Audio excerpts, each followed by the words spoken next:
Nous souhaitons à chacun un bon sabbat. Plusieurs de nos églises ouvrent à nouveau leurs portes pour accueillir les adorateurs pour les différents services de culte au Christ Jésus et nous sommes reconnaissants à Dieu pour cela. Maintenant, les services d'adoration en ligne et via la radio restent tout de même pertinents puisque nous n'avons pas encore retrouvé une capacité d'accueil comme elle existait avant la crise du Covid et aussi parce que la prédication de l'Évangile par les médias est clairement un outil efficace pour l'Église et sa mission. Une mission appelée à toucher le monde entier et à convaincre hommes et femmes de la beauté de la bonne nouvelle éternelle du salut en Jésus. Après le passage d'un cyclone ou après un tremblement de terre, le langage communément utilisé à la télévision ou à la radio par les journalistes qui rapportent les faits, c'est de dire que le paysage est apocalyptique. On parle souvent de scène d'apocalypse.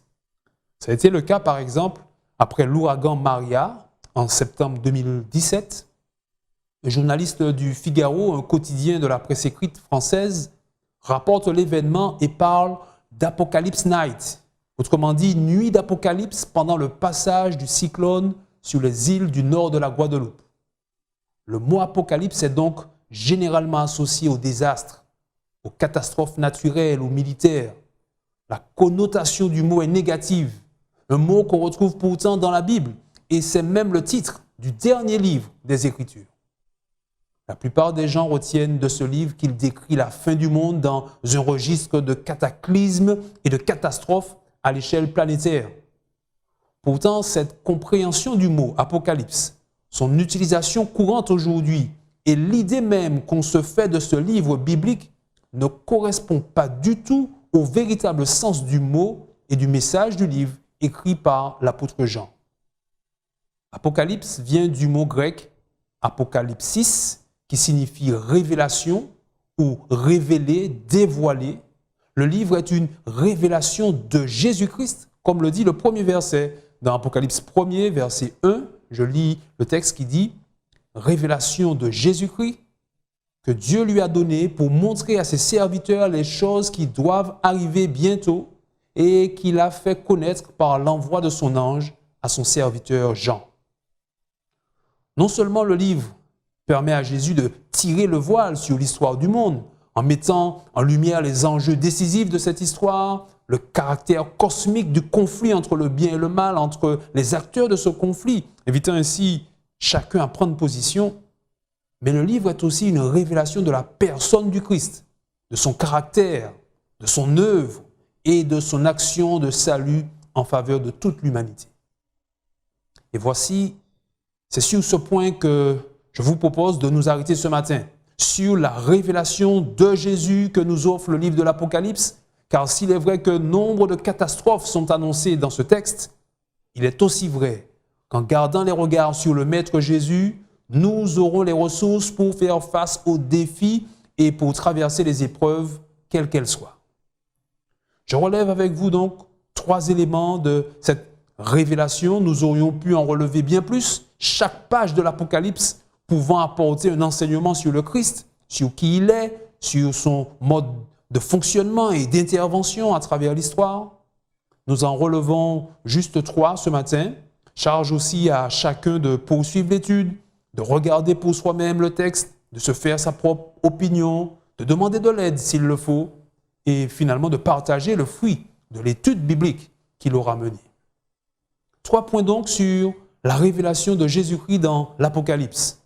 Le premier point, je le lis dans Apocalypse chapitre 1er, verset 18.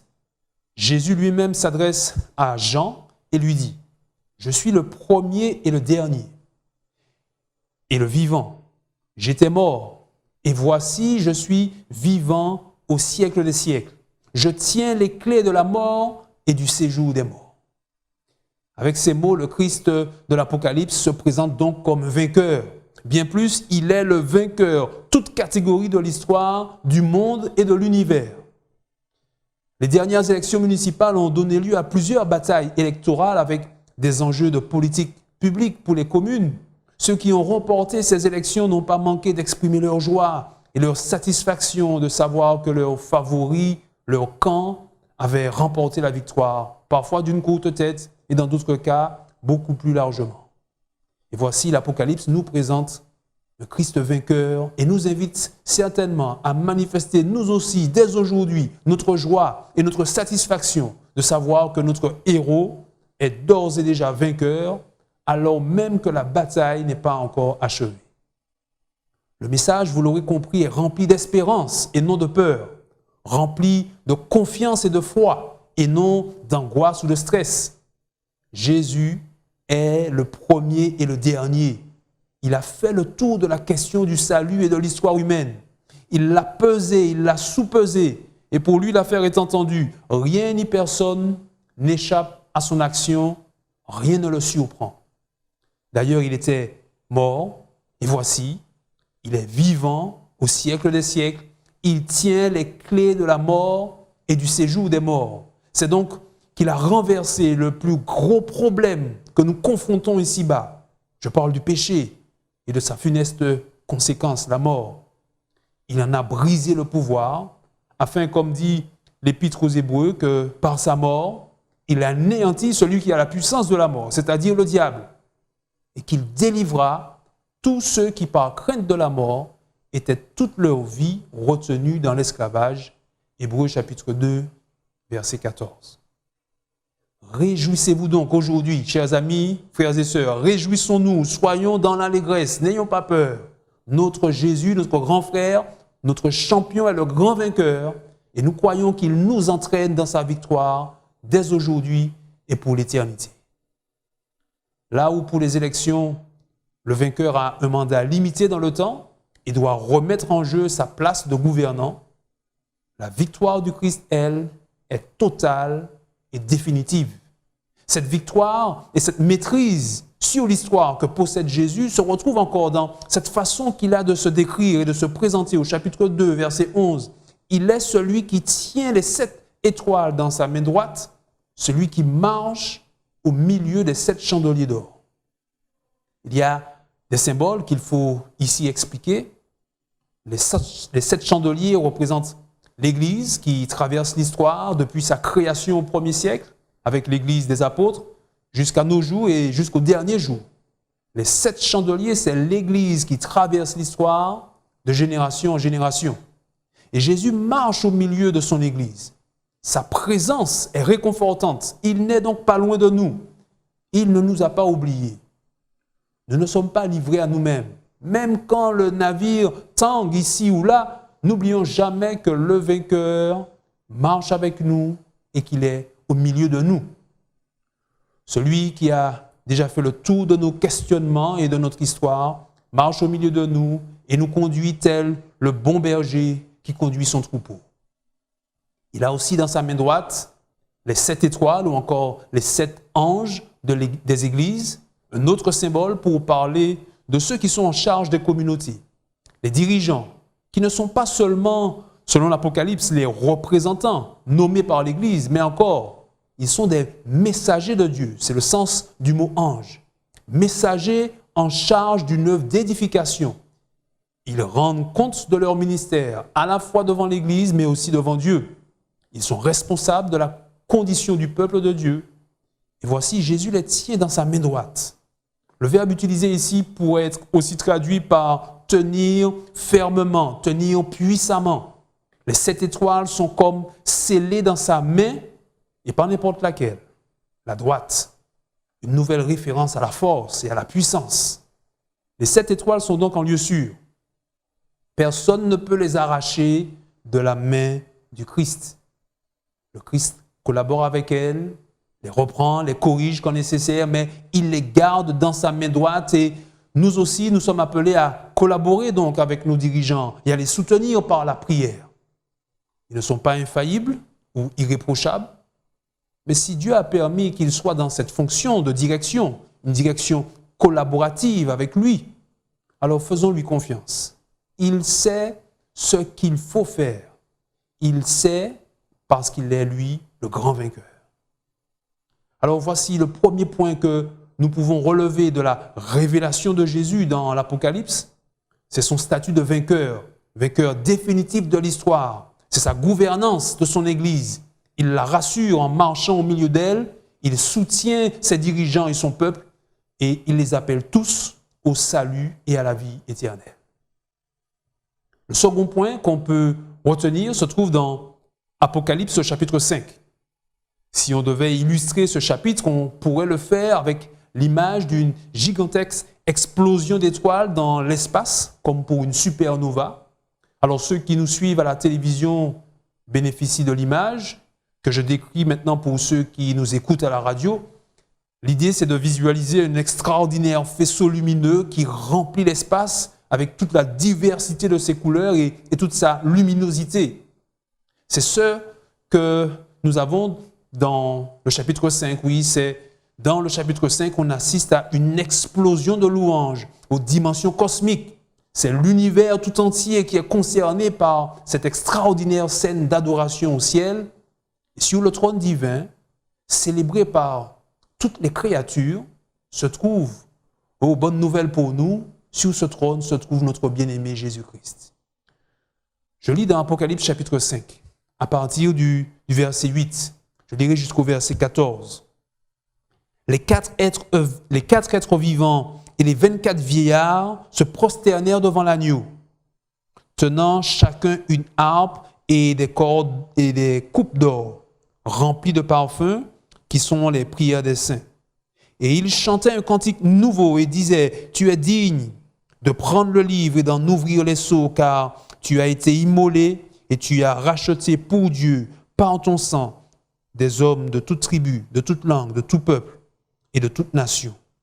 Tu as fait d'eux un royaume et des sacrificateurs pour notre Dieu, et ils régneront sur la terre. » Je regardai et j'entendis la voix de beaucoup d'anges autour du trône et des êtres vivants et des vieillards, et leur nombre était des myriades de myriades et des milliers de milliers. Ils disaient d'une voix forte, « L'agneau qui a été immolé est digne de recevoir la puissance, la richesse, la sagesse, la force, l'honneur et la gloire et la louange. » Et toutes les créatures qui sont dans le ciel, sur la terre et sous la terre, sur la mer et tout ce qui s'y trouve, je les entendis qui disaient, « À celui qui est assis sur le trône et à l'agneau, soit la louange, l'honneur, la gloire et la force au siècle des siècles. » Et les quatre êtres vivants disaient « Amen ». Et les vieillards se prosternèrent et adorèrent. Ce texte de l'Apocalypse est sans ambiguïté sur la nature du Christ. Jésus, le lion de la tribu de Juda, le rejeton de David, l'agneau qui a été immolé est, quoi qu'on en dise, vraiment digne d'adoration. Il est clairement divin. Un Dieu fort comme un lion, mais humble et doux comme un agneau. Les habitants du ciel l'adorent et ne s'y trompent pas. Ils l'adorent, l'univers l'adore, et nous faisons bien, nous aussi, quand nous nous joignons à eux pour le célébrer et l'adorer.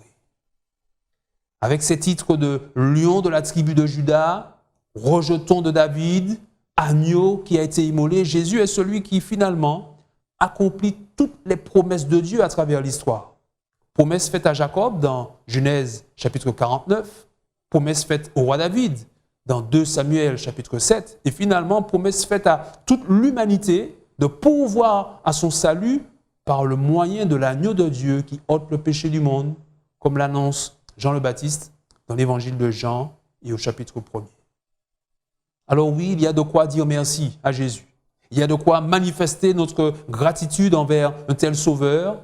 Alors, plutôt que de parler davantage à ce sujet, je vous invite à joindre nos voix à celles des anges, à celles des myriades et des milliers de milliers qui louent notre Seigneur et notre Sauveur Jésus. Je vous invite à trouver les paroles du cantique « Exaltons notre divin Maître ». C'est le cantique 287 du recueil « Hymne et louange ».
ce chemin. Alors louons, chantons, louons, louons, louons, louons, le Rédempteur,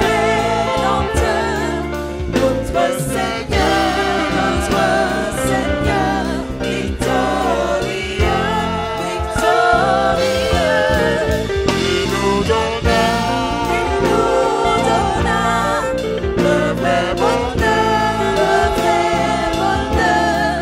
il nous bénit du haut des cieux,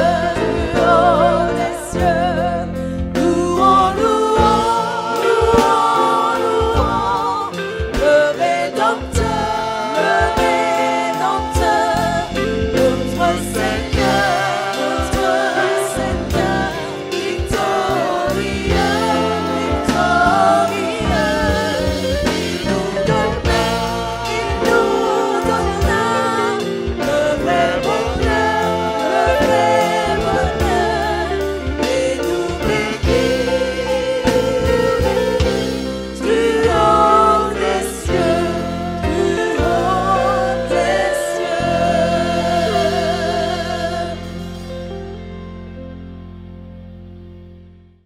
Le livre de l'Apocalypse permet à Jésus de tirer le voile sur l'histoire du monde en mettant en lumière, les enjeux décisifs de cette histoire. Mais ce livre est aussi et surtout une révélation de la personne du Christ, de son caractère, de son œuvre et de son action de salut en faveur de l'humanité. Nous pourrions relever, on l'a dit, autant de points sur Jésus que de pages que contient le livre.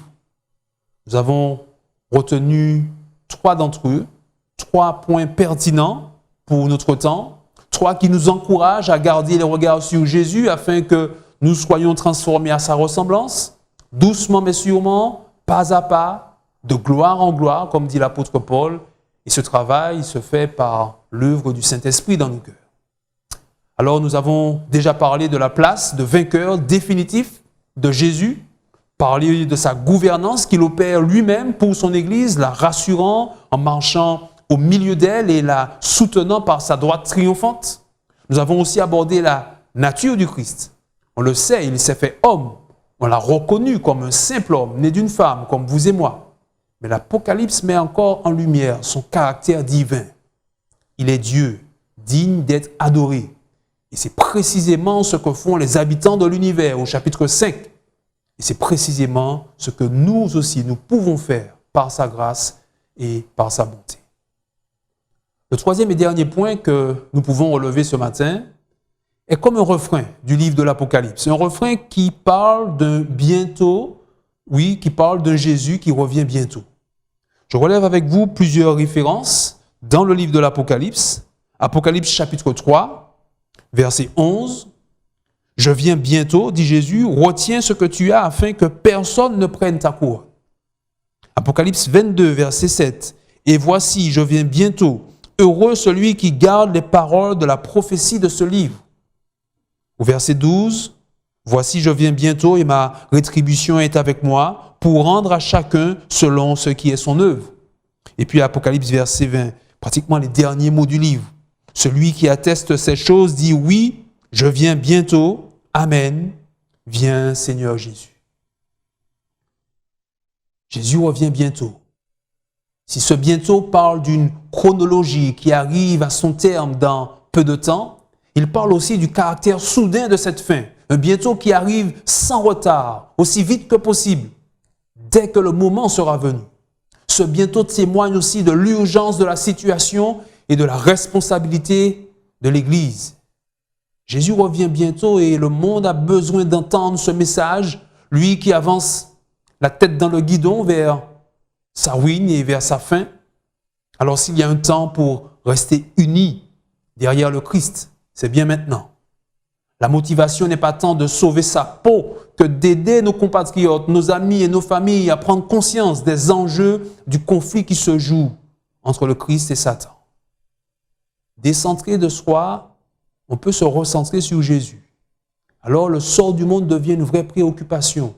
Nous partageons les sentiments qui étaient en Jésus-Christ.